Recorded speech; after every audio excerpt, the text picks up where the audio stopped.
Pleasure speaking to you. I wanted to ask, do you remember the first time you started thinking about adapting this story? Well, it was brought to us by Pathé, someone called Cameron McCracken, who's told a lot of like British stories.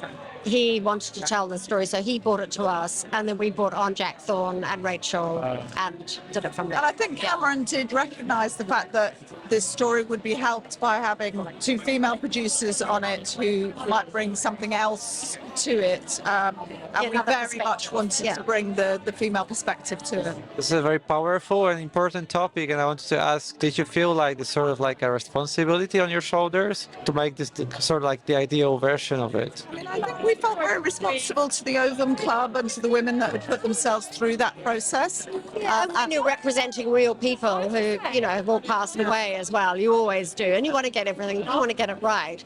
But I think we just felt very passionately that it was an origin story that hadn't been told. The kind of like just, and the sheer brilliance of science.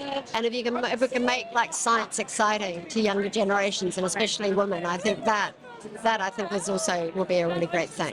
Yeah. What was your approach towards the casting? Well, we cast with, Ben, our director, obviously. Well, it's always to find the best actors you can, which might just sound like an obvious thing to say. And three that were going to have great. That's what I was going to say. These three had to be cast almost like a romantic comedy. You had to find the right chemistry between each of them to make the triangle work. And so that was actually complicated. It took a while to get the right three, but they fell together beautifully.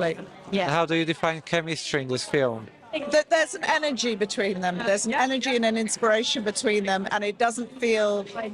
They look right together. Like that might sound. I'll often just look at how they're going to line up the looks, and because you want them to. Wouldn't want three people to look quite similar.